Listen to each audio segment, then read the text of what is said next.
What's up, Eager to Pleasers? Welcome back to another episode of the Eager to Please podcast. I gotta say, we are truly in for a treat this week. Joining us on this episode to share their personal perspectives on this topic of hearing versus listening is not one, but two very special guests. What's unique about this pair is that they've been married for over 5 years, have been through their share of ups and downs, but have managed to figure out ways to improve communication so they both feel seen and heard. We are so fortunate to have the opportunity to listen as they share some of their techniques that work for them as a couple. One of these voices may sound familiar to you, as she's been on the podcast before, and I give her 100% credit for bringing up the idea of not only bringing in a male perspective on this topic, but having a couple's take on it. I'm so grateful and honored to introduce Megan and Eric Flores. Thank you both so much for joining me on this episode. Glad to have you here. So awesome. Eric, I bet you never imagined that you'd be sitting in this seat when I asked you a few years ago if Megan would be interested in coming on the podcast as an expert guest. And here you are now. So thanks for being willing to be open and vulnerable to our listeners. Oh, of course. I mean, you've been such a great friend and you've helped. I mean, we can get into later about how you've helped me out in my journey, you know, musically and things of that nature. So you're a great friend to the family. And I'm so glad Megan agreed to participate in the last one. And we're just excited to be here. I'm happy to be here. Except you're going to find out how much of a nerd like I really am. You know? The kind of stuff I like to talk about. Well, that's great. Bring it. As you both know, one of the main reasons that I started this podcast was to reflect on past mistakes that I've made and to explore ways to course correct for the future. So this could be used as a learning tool for others and as an opportunity for me to grow from those experiences. And one of the things that I learned looking back on my almost 20-year relationship with my ex-husband is that we completely missed the mark on communicating effectively. We would process conversations differently, which always led to one of us feeling unseen and unheard. And when that happened, he would shut down and I would get defensive. So I'm curious to know if either of you have experienced the same thing and how you handle situations when you disagree. I see some laughing going on over there.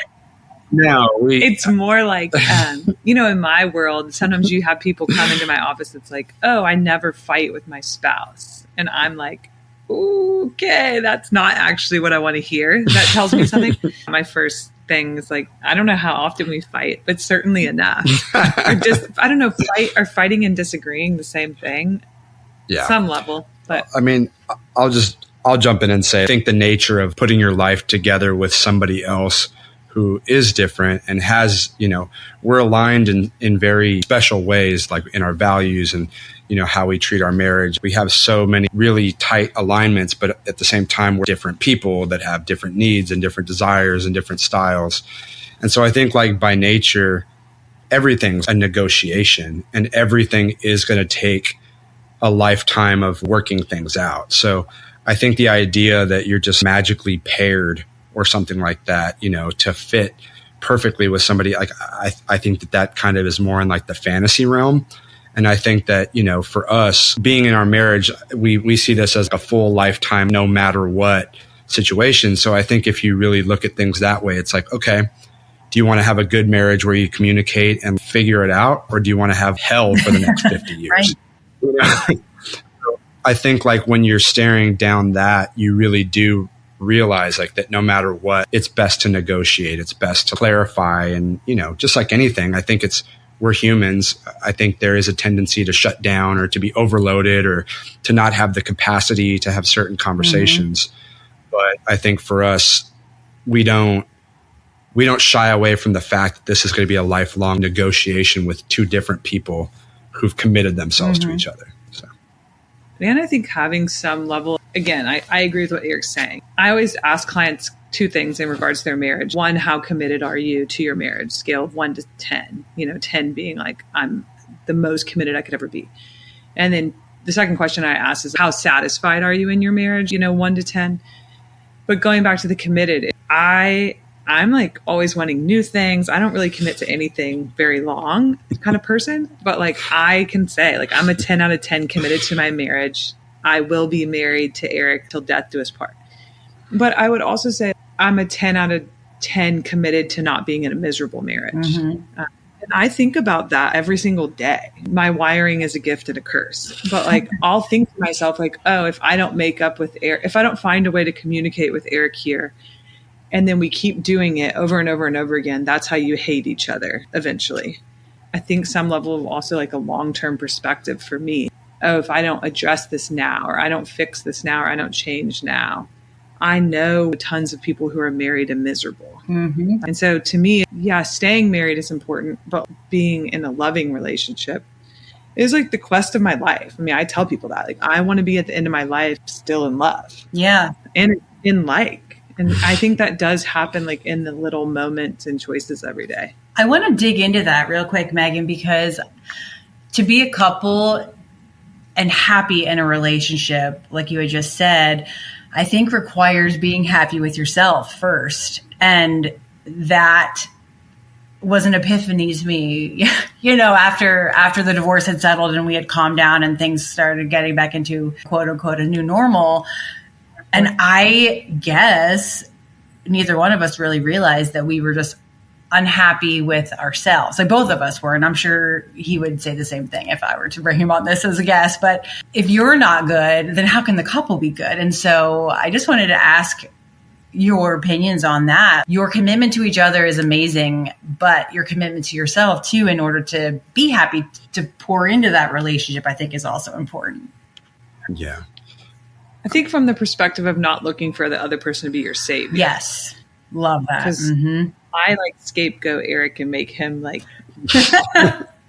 the problem and like the savior all the time. So, and that's the level of perspective. But I will say too, like I have a lot of empathy for people before we let Eric answer. Eric and I both went through the hard parts of our stories and the transformational experiences before we met each other.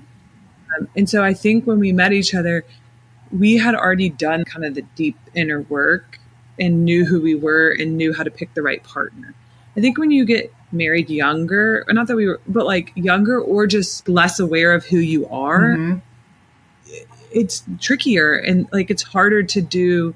You know, some people do the work by themselves and then come together. And most couples do the work together and hope that they can kind of stay at the same pace. Yeah. So I think that's more of what I've been saying. Like, am I ultimately happy with myself? Yes and no. I'm like kind of a discontent person in general. So I'm like, yes, I think there's a general kind of like likability. I like myself. I'm kind of content with myself enough to understand when I'm making Eric a problem. I can say, no, I am my own problem. I love that. Yeah. So that's maybe kind of how I would see it. Yeah. I mean, I think just like anything, there's always going to be natural discontent for how you handle things and your limitations. I know that, one of the things that I inherently struggle with is just being so limited. I have to get up super early and, provide for my family and work my ass off and be available in my line of work. I've tried to commit to not being the dad that's like picking up the phone every 10 seconds when I'm in front of the kids. So, but in that, everything's kind of a trade-off. So the biggest thing for me is, I am limited. I want to spend more time with my wife. I want to spend more time with my kids and all these things. But I think to like get back to the point, I think what I would say about me and Megan as a whole, and, I think people can watch this and be like, oh, well, it's easy for you to say. And, oh, you've only been married 5 years. And, oh, have you really had any trouble in your life? Like, fine, whoever's listening, they can speculate a lot of that stuff. But I think the reality is that like fundamentally, I think there's 2 or 3 things that me and Megan believe. And one of them is we want to tell the truth. We want to see the world as it is and not how we want it to be. So we want to be honest with ourselves. We want to be honest with each other. We both want to be able to call blue, blue and purple, purple. That is a very high fundamental value for both of us. But you first have to tell the truth to yourself to tell it to somebody else. Yes. I often say that in my office. Yeah. So I think the truth absolutely matters. At least pursuing being honest with yourself, and everybody's got their blind spots. Everybody has some level of denial. But I think if you're constantly like looking introspectively, what do I need to be doing? Where are my limitations? And as long as I think you're committed to that, that's maybe a good start. And then the second thing really is for us, and again, I know for probably listeners who might have different stories and struggle, but we personally take the vow of marriage incredibly sacred. Mm-hmm. To me, I'm a devout Catholic, and to me, it's like I didn't only like make a covenant and an oath to my wife, but I also made a covenant and oath to God. Mm-hmm. And I went and I stood in front of my family and my friends, and I did all this to create something that won't ever be broken. So kind of going back to where I started in the conversation, there is no way out. So do you want to work this out, or do you want, pain? But I think but what I mean, if we're not committed to like those things, then everything else is like a cracked door that we can try to walk through anytime there's conflict, Mm-hmm. So, because me and you have had this conversation about people who do get married young. And I said, because everybody asks, like, what's the most important thing? Knowing yourself, this, that. And I said, I really think it's more commitment to what you say you're going to do. Mm-hmm. You feel like you're young and I don't know myself. I don't know what I'm going to be like in 10 years. I don't know what I'm going to be like in 10 minutes. But, I follow through, X, Y, and Z. To me, I think there's some level of hope. But to get back to your question without kind of ranting on, we both hold those two things pretty sacred. Now, we don't do it perfectly. And we both prioritize like that. Eric would say, I'd be like, what's your favorite thing about me? And he'd say, like, you're so reasonable. And I'm like, that's not what I want you to say. Early on, like, I'd be like, I want you to say, like, I'm so funny, I'm so fun, probably. But he would just like keep coming back to like, I picked you because you're reasonable. And I'm like, you tell and the most beautiful, like over time in our marriage, I've seen like, oh, okay, that makes more sense to me, because I think that like I was just sitting with somebody this week and I have empathy. Like, people don't have enough like forethought. I'm almost scared to say this too, because I think people are picky enough about their partners at this point in the world where they're not picking anybody. But also I think like we lack in a foresight to be able to know, it's like, oh, I like this person in this moment. Mm-hmm. And it's like, I say all the time, you can marry almost anybody if you're not going to have kids. But like, do you think about how this person will fight with you? Do you think about what kind of parent this person will be? Do you look at evidence in their life? Because Eric, love you, but when we met, the evidence, like there were a lot of things that weren't in the order I wanted them to be. Right. But I also like, he had a track record that told me who he was. Mm-hmm. Trust the things he was saying. Mm-hmm. That now I have more like evidence of. Yeah. But I really feel like I just sit with people sometimes and I'm like, man, did you just marry the hot guy or the hot girl with like little, and didn't think about what this would be like to negotiate with them? I mean, that's a valid question. Well, it's attraction and stuff like that, to that point, like it is important and it's fun. And, everybody wants like that, beautiful, like Hallmark romance, right. Everybody wants. But I think like also knowing that you could be deceived by your fleeting feelings is just really hard, like I think, again, the realist in us, and Megan hates this kind of stuff because she just likes fun times, but like turmoil is going to come. Trouble is going to come. There's going to be highs and there's going to be lows, and there's going to be things, conflict, and there's going to be change, and it's going to be scary. Mm-hmm. I mean, everybody deals with that type of stuff. And I feel like that's kind of baked into the cake.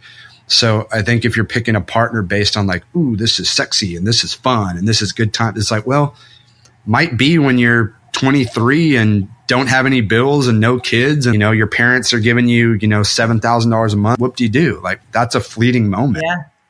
It's a beautiful moment. Have fun, but that's not always the case. I think it's just thinking ahead for stuff like that. Yeah. So let me circle back here to something that we had mentioned a little bit earlier about supporting your partner. How do you each show each other that you're actively listening in a conversation? I mean, I know Megan and I talked a little bit about this like in a previous episode, where if she's heated or you're heated, she'll just be like, listen, we don't have time right this second. to dig into this because we have kids and I got to go to work and you got to go to work and whatever else. But we're going to schedule some time like in 3 days whenever I'm cooled off and you're cooled off. What are some other strategies that you all use to show each other that you're actively ready to listen to the conversation with no other agenda other than the two of you and how you're going to work it out? Because I love that one. I love like, listen, I'm hearing you, but let's revisit this. Yeah. I wish my initial thought is like, oh, I wish I was like better at actively listening. But in a fight, in like a disagreement, I really think I'm mostly just trying to get myself heard. Yeah. It's, I know, relatable. It is. I think one of the best things we even did for our relationship is like when we get really stuck, we'll like have a third party help us communicate. Mm-hmm. I don't know that that's the message for everybody. But you have to be careful. Yeah. I mean, you have to be like, for me, it's like a mentor that I really trust, that I'm like, hey, will you help us talk through this? Mm-hmm. And so Eric and I literally sat there and talked through this conversation with, most of my people are in the therapy world. Right. Which is helpful. You have a leg up on most people. Yeah. But that was like so helpful. I was like, man, and we both kind of were going toward it. Like, we don't want to go. Yeah. And then came out of there like, man, how do we do that like once a month? Mm-hmm. Because I think the biggest thing is like, it wasn't really even that either of us said anything different. It probably was that we were both listening to the other person and going slow. Yeah, I think it's more about going slow for sure. I mean, but yeah, on that note, I mean, I know that not everybody has like you just said, like access to, professionals who can be impartial. I think like impartiality is helpful, but I think in some ways the next best thing is like surrounding yourself with people that are pro unification. It's like, I think it's hard if it's like, this is your friend or this is my friend. Right. And I think you had a friend that like had a great example. They're like, we're not team Megan or team Eric, we're like team Flores, Mm-hmm. So I think like surrounding yourself with people like that. And, again, I think there is some wisdom to being careful of who you confide in with your relationship, because that could get dicey in certain ways. But I think at the very least, like people that are pro like your marriage, I think are helpful advocates and partners, to go to. But to kind of get back to your question of how we signal to each other that we're actively listening. I mean, again, hate to pop the bubble, but a lot of times we're not. Like we just, like there's the key, guys. There you go. Right. We're not. Yeah. I mean, well, yeah, there's just like, again, going back to like the limited, capacity and the nature of where we're at in our life. Right. Our life is so slammed, which again, why I don't want to keep like always going back to this, but it's like why we kind of lean back on our vow, which is like, look, we can't sort this out right now, but at the very least, like you're not leaving, I'm not leaving. We will sort this out. We will find a time, whether we got to get up at 5 a.m. tomorrow and talk about, for 18 minutes, and then we got to talk for another 12 minutes at 2 p.m. when the kids are sleeping. It's just, again, going back to like the truth telling of it, I don't want to create this fantasy that we sit there and carve out a space and we look into each other's eyes and we say, you got my full undivided attention. Right. My brain's flooded with 700 things. And I'm tired because it's 9:45 and I'm waking up at 4 a.m. Which is like, we do the front work. Like, I mean, we do this in our marriage imperfectly, but like we have family meetings and that's evolved over time. Ideally, it would be at the same time every week. But basically we have a shared note and it says like urgent things to talk about. Then there's like urgent things Eric needs to do for Megan, which always has like, and then it's like things I need to do that can wait. But like we have this list that I know Eric looks at. I look at it. We allot time to do it. So we do like the prep work to set ourselves up for success. But then like in the arguments and disagreements that come up, at least for me, I don't set out listening to Eric. I set out like justifying how I'm right or who my point is. But I am good at stopping myself at some place and saying either internally, hopefully externally, I have no idea what's even happening right now. I will say this, like, I don't even know what I'm talking about. I don't even know what's happening right now. Like, and that almost like gives me some sort of break. Yeah. And then I remember inside of me that like, this is regardless of how I feel about Eric in the moment, like this is somebody I love And even if I don't have love for him as like my husband at the moment, I do as like a human being that deserves like kindness and respect. Yeah. That's That's such a good point. Yeah.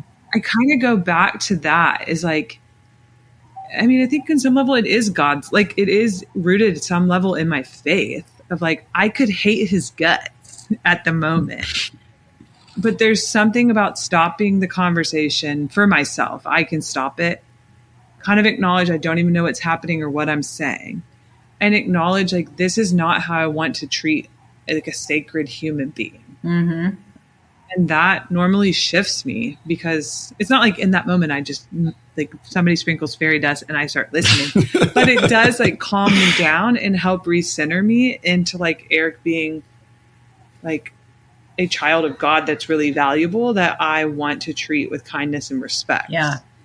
Then I do kind of change my posture of like, oh, how am I loving him in this moment? How am I listening? I want good for you. I want goodness for you. What is it that you're saying to me? And I do feel like it kind of changes. It softens me because I don't start off like very soft. Yeah. I think that's where we ultimately like end up. You know, I think like if things start to simmer over, you know, it does come off as like, you know, there's hurt, there's frustration, there's anger, there's, you know, like assumptions, there's all these things that are like, you know, boiling over, like I think in any relationship.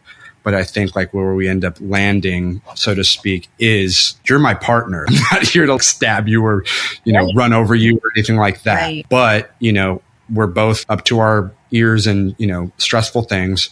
We're trying to figure this out. And I think we always like land at this place of we do need to talk at a better time.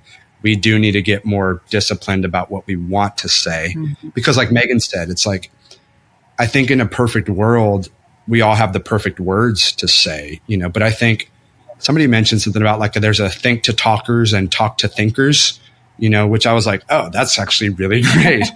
But I think a lot of people are talk to thinkers. So like we're just like trying to get it out of us and it never comes out like perfect or clear. And that's, but I think everybody has this ideal that like, oh, I'm going to sit down and say what I think. It's like, you probably don't even know what you think. Right. Exactly. In your head, it sounds perfect. Yeah. To get it out is a whole nother thing.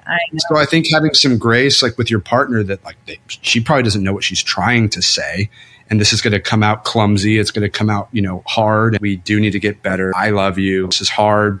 Fair enough. We need to do better to carve out time. Yeah. But the other thing is too, I'm a talk to thinker. But the thing I will say is like, I don't think a lot of relationships have enough restraint. There are things that I would never say to Eric. And so I do feel like even when we're disagreeing, generally like there's no like low blows. Yeah. Containment really is important. Insults. Like I might be like I might be like unkind, you know, like in something I'm saying like, oh, you never clean the dishes or whatever. But I don't say like, I don't attack your character. There's like things I might want to say. And I think a lot before, like, and I normally don't say them even when I'm mad. And I do think that a lot of relationships like lose any degree of like respect in it. But I'm very aware. I don't know. I'm just very aware when I'm thinking something very like mean to say of like, do you really want to say that? And do you know the long-term like effect of saying that? Yeah. And I would say like neither of us, I don't really feel like you've ever hit me like with the low blow. Right. Yeah. Yeah. Well, you know, you would say the same. No, I don't know. Maybe totally. I have. No, you never have. I mean, but to that point, you know, what I would say to that is, again, if you want to beat down your husband or beat down your wife, is that what you actually want? Like a beat down husband and a beat down, like the more you like beat up your spouse with things that are just low blows and unfair and just really pointed and, you know, kind of wicked. It's like, well, so do you want a spouse that's just now scared of you? Do you want one that's just disengaged? Because you have a spouse that feels like you're going to stab them every time you get into a conflict. They're just going to avoid you. Right.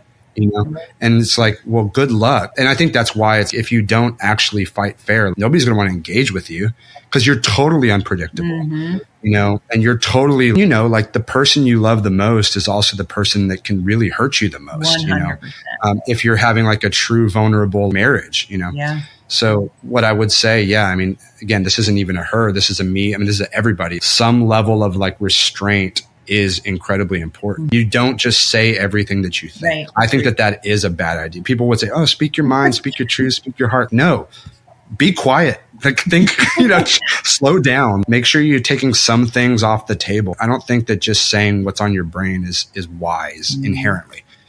That's with some level of, nuance to that, of course. But I totally relate to that because I was the boiling pot and would just keep going and going and going and going. I wouldn't necessarily attack someone's character, but to your point, Megan, I wanted to be heard. This is a fight that I'm winning and this is why I'm right and da da da da.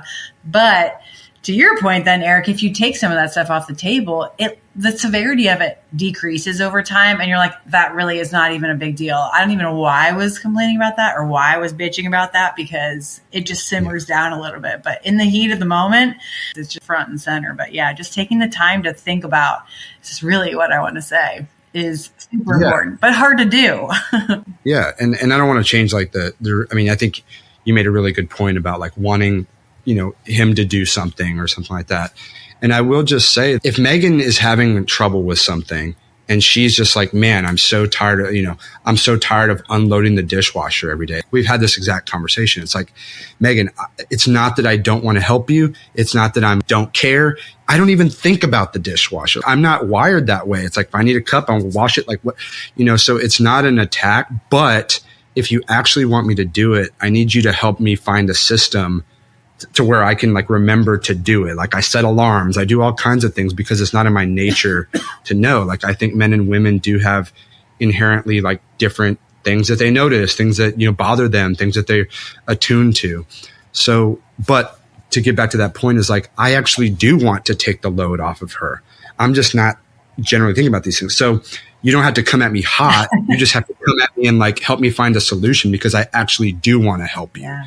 Even with something that I don't care about, like the dishes. Right. I mean, they're important. There was a baseline level of importance to that. Which I think you helped me see too. I feel like we've just gotten a lot better at fighting, even in the relatively short time we've been married. But, I think men do have a gift to offer women, and this might be kind of an unpopular opinion. The more Eric kind of stood firm himself, the more it's helped me get clear. So, I remember a lot of fights early on. He was just do you just want to attack me and bitch, or do you want to talk about a solution? Mm-hmm. And at the time I thought to myself, you asshole, inside. Yeah.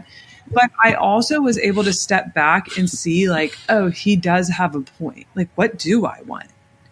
And so, after a lot of refinement, normally now I do come to the table and instead of saying oh, I've done this, what are you doing? I actually do say hey, I'm feeling way overloaded right now. What can you help me come up with some solutions? Mm-hmm. Can we talk about this? And maybe it is more babies. We kind of brainstorm. Maybe it's Eric, maybe it's not but I do generally think we try to come to the table, or it's really more me. I don't feel like Eric did the ever went through his own rendition of the bitching thing. But for the complaining, but it's I do think to myself, okay, do I want to have a 1 hour fight with Eric about all the things I think I'm doing that he's not doing, and then he tells me all the things he's doing that I don't think about, or do I want to solve the problem at hand, which is I'm really tired. Right. And I do want to jump up because I know we're getting off topic. It's just I think we're going with the flow in some ways, but to Megan's point about me being firm, this. Another unpopular opinion. I think a lot of men, shrink because for me, I think my tendency is to be oh, well, there's some legitimacy to what she wants and all this kinds of stuff. And there is truth to that. But going back to our limited nature of things, I think where men could stand a little more firm or push back in some ways is, hey, I know you do this every single day, and I know that's annoying to you, but don't forget, in the middle of the night, if something's happening, I'm going to be the one that gets up and goes outside. I'm responsible for doing X, Y, and Z. And it's not a this or a that, but I think there is something to, hey, I know you're having stuff. I do a lot of things too. Let's negotiate what I can take off your plate and what I can't. But if you're coming at me with I always do this, it's there's a zillion things that I always do that you probably forget about, that you don't see every day. And so I think there, I know. I only see what I do. It's helpful to push back. And nobody wants, like, this is typical more female male, but like no woman really wants to just run over their husband. I mean, yeah, it feels good for a few minutes, but like you just feel out like too big, like a toddler that just, at least I did. I felt like a toddler that had a tantrum, and then you kind of have this awareness of like that other person doesn't like me or want to be around me. Right. And so it really was like, I think men do have this tendency to like get scared and retreat. But Eric's saying, like, again, do you want to solve this? And then also, here's all the things that I did. I get under the house. I climb up the tree. Yeah. I get in the attic. The moment you have a point, because I'm not that humble. But inside of me, I'm like, he has a point. You wouldn't admit that, but. No. Not that much humility. But inside of me, I do think, and I am glad that he pushes back and doesn't just like roll over. Yeah. I love where this discussion is going, because it was leading into my next question. And I do want to capitalize on the couple's perspective and the male versus female. And that's kind of like what we were just talking about. But the song that I wrote for this month is called Listen. And getting into the hearing versus listening thing, there is definitely, at least from my experience, a stereotype of the male coming in with the solution saying, hey, this is how I think you should fix it. And the female is just coming forward saying, these are my emotions. I'm putting them on my sleeve, and I just want you to hold me, or I just want you to hear what I have to say. So I would love to hear your take on that. As far as, do you feel like in your relationship that there is more of a solution versus emotional representation, or do you guys both come to the table with more of the open-mindedness of it could go either way? I think for me, again, as you just made a point, men want to come in and like, how do I fix the problem?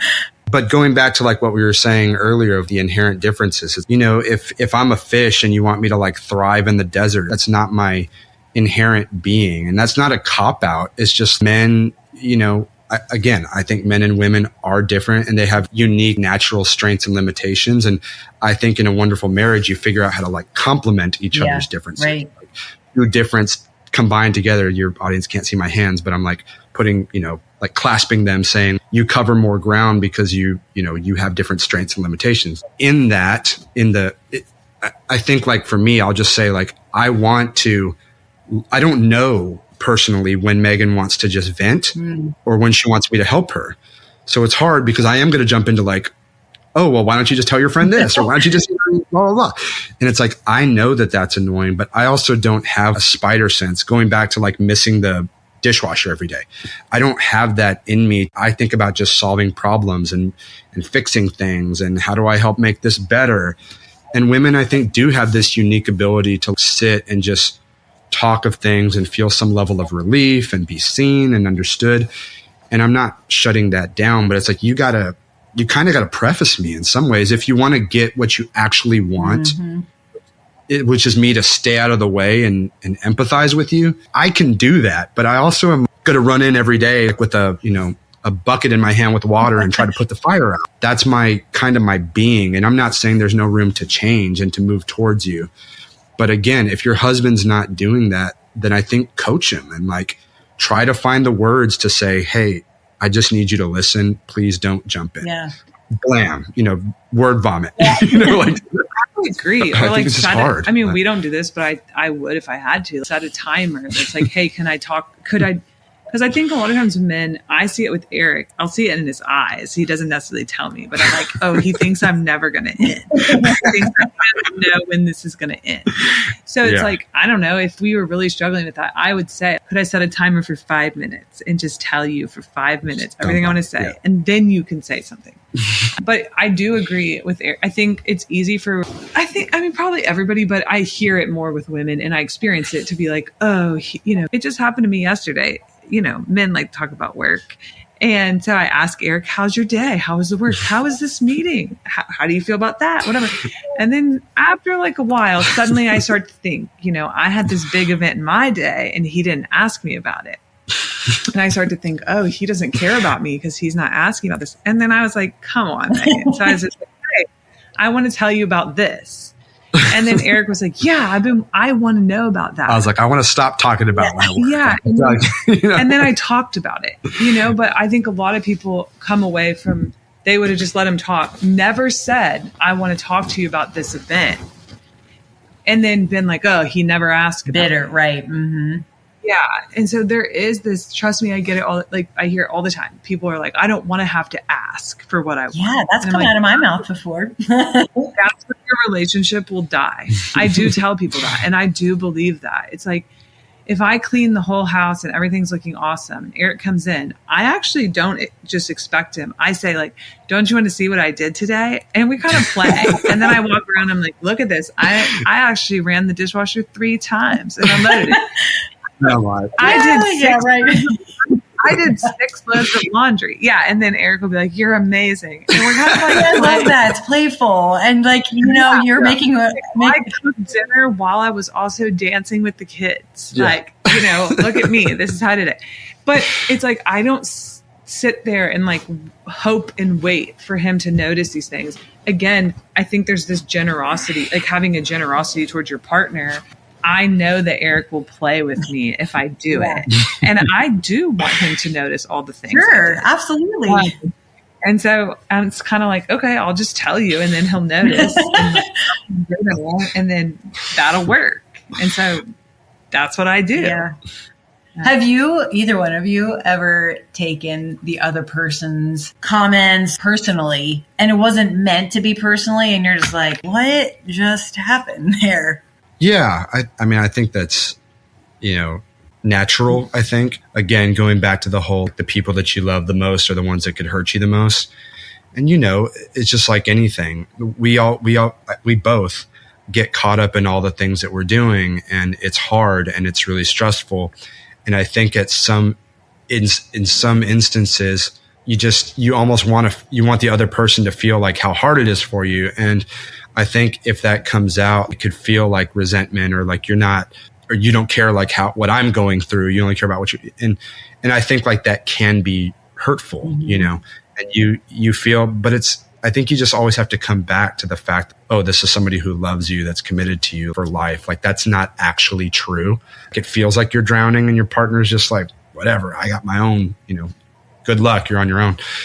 I guess like when certain things come out, it can be, hurtful, but I think it's just always coming back to, we don't know the words we want to say in the moment. We're prone to our emotions and our feelings too. Again, giving each other the benefit of the doubt and the grace to each other. Like I think it brings us both back to, and we remember that. Yeah.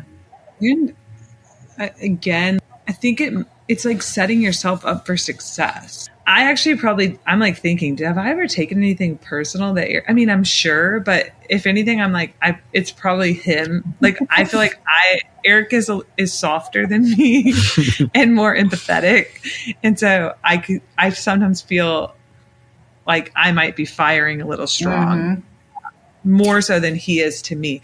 But I think 2 things. I still remember, I don't know what I said to you, but we were standing in the kitchen. And this was years ago. And Eric said like, oh, like I think we were just playing, but you just poked me in the eye, which was really helpful to me because I felt like what he was saying is like, oh, that actually wasn't funny. Verbally poked. Yeah, it's like when you're wrestling and you accidentally elbow somebody in the nose or something. It's like, well, I know you didn't mean to, but that really did hurt. I don't know if we were joking or if we were having a real conversation, but he like kind of stopped it and said like, oh, we were wrestling, but you just took it up a notch. Yeah. And like, now you just put me in the eye and that's not fun. And I thought like, oh, that's actually helpful feedback for me because I kind of know myself enough to like I knew what he was saying was true. And it helped me learn how to communicate better. Like, oh, okay, that was too much. Yeah. Like a puppy when they yelp or something. It's like, oh, yes. Or like, even like my kids when we're playing, sometimes it's like, no, like we can play, but don't do that. Don't step on me, like that's So I think there is some level of feedback that's helpful. I think that we're all like navigating. It's like, how much can you say? And that's where it's the couple shit. It's the couple problem. Like if you're taking something personally, can you tell your partner that was like too much or whatever was happening? And then also if you're the person who's said too much, can you also acknowledge that might be too much. So I think there's that.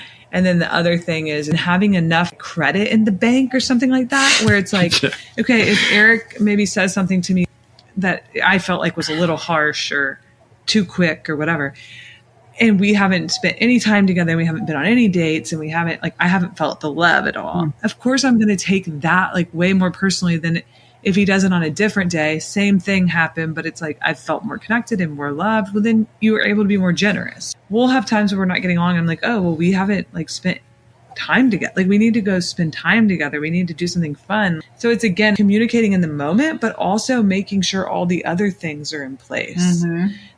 And I think, like, as a woman specifically, I run a bunch of groups and I work with a lot of men in my office. And I feel like I hear men say a lot, some version of like, my wife is really focused on the kids and not on me, in their own words. And then I like start to look in my own marriage and I'm like, oh, I think that's happening there too. Make sure you're prioritizing your marriage. Yes, right. You know, it's so easy for all these other things to get in the way, whether it's work or kids or whatever, but just, I guess, like, make sure your values are in order. So true. So ending on that positive note, I would love to hear from you guys. How do you ensure that each of you feels seen and heard in a conversation, or just, you know, in your relationship in general? I think she does a good job of, it's not mirroring, but she's able to like ingest. I think it's just like anything in learning. The way that you show that you've learned something is that you can recite it or you can say it back in your own words. In some ways, that's the best testament that you've learned something. You've internalized it. You're able to like speak it back to us. And I think we do this kind of type of mirroring where she says something along the lines, I'm hearing you say that you don't like it when I do X, Y, and Z. Yes, that's pretty close. Or I'll come back and say, kind of, like, that's, you know, and then you kind of tweak it a little bit. And then she comes back and saying, okay, just so like we're clear, I'm hearing you say that, you know, you don't want me to say this or say that. And it's like, yes, or kind of, so, you know, and you're just like tweaking it. But I think that is a good tool, saying it back to your spouse. And actually, like you said, with, you know, the person who's kind of helped us have conversations sometimes, he's been great at that. He's like, stop, look at Eric, tell him this. Does that sound true to you? Okay. Kind of, you know, so it's just this constant going back and trying to refine, but like, so that, I think that's a good way of like letting your spouse know that you heard them. Yeah. Stop and repeat back what they're actually asking for. And then say, is this what you're trying to, do I have this right? You know? And I think that's a good starting point. I think that's like a really practical in the moment thing. And then the two things I would add, I mean, come on, we all want change. I know that Eric does not want me to move his shit, even though he leaves it laying all around. But he works on picking up. Every so often. Love it. And it's not perfect, but I acknowledge it. And I work on not moving things because I can acknowledge how annoying that might be, even though I really like things organized. I think there's hearing things, but like, people want change. And so again, you don't have to be perfect, but make some sort of effort. Mm-hmm. And then the second thing is, do you know what your partner most desperately in their core wants to hear? I know that Eric, I mean, this is not going to be exact, but generally, I know that Eric wants to know that he's kind, that he's helpful, that he's a good leader and provider for our family. Generally, that he's like a good man and working hard for our family. I try to like hold those things and make sure he knows that I see those things and value them. Am I leaving anything else you want to know? Great. But like, so like, I don't know, when we're in conversations, not fights, but like when we're in conversations, I'm kind of trying the best I can to acknowledge, hey, I see how hard you're working for our family. Hey, like, you're a good man. Like, you did this today in your, whatever I heard in the story. Hey, I see that you get up early every single day and work and then cook breakfast for us. I'm ungrateful. You know, I'm telling him I ordered eggs and how I don't want the same thing. But like, again, it's like the work outside of the hard conversations. If you don't know what your partner most desperately wants to hear about themselves, you're already failing to some degree. You're already on like the wrong track. So I think Eric's What Eric's saying is like, yes, absolutely. Like 100% repeat back. Is this what you're saying? But then also try to take some action, and then also know what the core of their being wants to hear. That's a great way. I do want to like kind of touch back on the implementation part, because I think that people do get fixated on that. Like she just said, yeah, you want things to change. You want your husband to eventually just unload the dishwasher, or you want him to stop putting his clothes. That is true and that is important. But I think if you obsess on the fact that like, oh, he's still not changing after I've told him a zillion times, again, saying things like when you're angry or upset, I think that wanes over time. It's like, oh yeah, she tells me, she screams at me, you better wash the dishes. Like, okay, I'll remember for a week, but that's going to wane. Right. So I think again, if you actually want something, work with your spouse to develop make it to where the other one can succeed. They're your partner. Whatever you got to do. I mean, Megan knows this about me, and I know it's a quirky thing of me, but I set a zillion timers, reminders. Our Amazon Alexa goes off every 25 minutes, and it's super annoying. And that's kind of how I live my life. But the thing about me in specific is like, I get so hyper-focused on things. I am a very detailed hyper-focus. I'm not a multitasker. Like I truly believe you can only focus on one thing at a time. I'm not, I'm focusing on what I'm looking at. So if I don't have somebody tapping me on the shoulder every 10 seconds saying, hey, you got a meeting in 20 minutes. Hey, you need to pick up your clothes. Hey, you need to do, it's just, that's, if Megan wants to get the most out of me, she needs to use the systems that will work for me to actually get what she wants. If not, this is going to wane and you're going to have the same issues. Well, also you have to be sure, like you also have women. I hate when Eric says this, but I do agree. Like women like want too much. And so I say that one. I feel like you kind of say that. Elaborate. Like, but I feel like you have to acknowledge, like women are not men and men are not women. Like I know that might be obvious, but like I actually do say that to myself a lot of times throughout the day.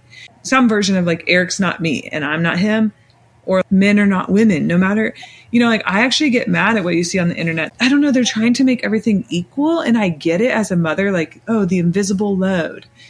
But the reality is I can unload the dishwasher, talk on the phone, and make lunch at the same time. Eric cannot do that. And I think it creates this resentment in women of like, well, I do all this. How do you not do that? Yeah. And so, but the thing is that we're different. Eric can say what he wants, but he like is going to wash that pan like you've never seen anybody wash it before. And I'm like, going to use this again tomorrow. So I think you also have to think about, like, I think about this. Oh, if Eric unloads the dishwasher, he's not me. So it's going to take him forever. And do I really want him unloading the dishwasher when he only has like 2 hours with our kids between work and like when they go to bed? Yeah. No, because there is a trade-off. This guy I'm working with right now, I get it. I totally get it. His wife wants him to plan the date. Like she plan the date from A to Z, pick the night, pick the place, pick the times, get the babysitter, take her out, whatever. I get that desire as a woman, but sitting with this man, it's like, he doesn't know what the place is that she just wants to go to. And I'm like, can you ask her for like 3 recommendations, And it's like, no, because that won't be doing it A to Z. So he is like thinking about where to go on this date. And then he doesn't have the babysitter contacts. And I know that might not be fair. I am annoyed that I have to arrange the babysitters, but it's also way easier for me. So then he has to get the babysitter contact, try to communicate with this person. He doesn't communicate. This is the shit. This is what he's doing when he's supposed to be at work. So do you want him to do this? And then therefore this is going to take him like at least 2 hours, I could do in 10 minutes, So I get the desire from the wife that wants this to happen, but I think it's just like, okay, how bad do you want this to happen? And do you realize that this is like 2 hours out of his work day that he's doing this? And then he might end up not being as good at his, I know this is a little example, but a lot of these, now he might not be as good as his job. Now he might make less money. Now you're going to be unhappy that he's making less money or not enough money for you, whatever. And so it seems like a small issue, like, oh, he can't plan a date. But then it's like, well, look at how this is going to like snowball. Yeah. So I think I would say like also be really careful about things you're asking for. Because women are limited, but we're also resourceful. So resourceful and efficient. Yeah. And men are in their own way. They have their own skills. But I do think like as women, I notice it myself. I hear it in my office. It's like we just push and push and push and push and push. And men are not like limitless human beings. They are humans too. And I forget that. So yeah. And I think like to that point, and to in some ways defend myself of the women want too much. I'm gonna comments on that. Words. Yeah, I guess. But to that point, I think one of the stories that I've talked to Megan about is, I don't know if it was like some Instagram meme or some TikTok thing, but it's basically the gist is like, oh, men will have an apartment, with a beanbag in it and like a TV on a tray table, and women just completely can't understand how anybody can live like this. And they're happy, and they've got like a bean bag and like a bag of chips and a TV on a tray table or whatever. And it's like, well, yeah, it's because men are inherently different. It's not to say that men don't want things or don't like things. It's just we're not thinking of the same things. And to your point, if she wanted me to plan a date, one, it would induce like a lot of panic. But the first thing I'd be doing is, TikTok, great places to take your wife, ChatGPT, trendy, female hot places to go in Nashville, like, because I don't have a compass for that. I don't have a pulse on that. So to Megan's point, it's like, okay, when it comes down to pure resources, do you want me spending 3 hours stressing out of my mind to try to fulfill this fantasy that I care about you? Or do you want to acknowledge the fact that I adore you and I would go to any stupid, trendy female place with you, but I'm just not, attuned to that in the same way. So I think that's just like, again, going back to like the innate priorities and differences. And obviously this isn't the same across the board. Men and women, they have a lot of traits that cross and things, but sure. To that point, like, yeah, women do have a unique nature to notice other things. And I think that makes them incredibly valuable in different ways. So, yeah, I agree. Thank you guys both so much for being willing to share this private part of your lives. Before I let you go, though, I wanted to see if you had any final words of wisdom on this topic, hearing versus listening, that we haven't already kind of touched on. I think you don't always have the words. You don't always have the capacity to listen, but I think giving your spouse the grace of like trying to, knowing that this is like an open negotiation, will kind of fill in that gaps. Because again, not to shoot down the premise that we should be listening, we should be heard, we should, all these things. I think it's a tall order, in a perfect world where we have, unlimited capacity, we could listen and hear each other and communicate, and it would all be puppies and rainbows. Right. I think there are tools to help that we're always working on. But I think the biggest tool is taking a step back and saying, this is my spouse. I've committed to negotiate with them every step of the way. So if I can't hear you, if I can't find the right words, we will work this out at some point, some way. So Eric's good at the reassurance. I'm not the same. Yeah, I agree in a different, but it's like, I would just be really clear with yourself on what your goal is. I know it sounds cliche, but it's like, do you want to be right and alone? Because I think that's normally what happens for me when I lay down the hammer of how right I am. I end up alone, versus what I normally want is some level of care or closeness or connection. So in my best self, I drop everything I'm saying and say, like, I just want you to care about me. And then I feel like something happens where Eric's like, I care about you, and we come together. But the more I hold into being right or like criticizing, it just disconnects you. Yeah. And so I think in a disagreement or in your relationship, ask yourself what your goal is.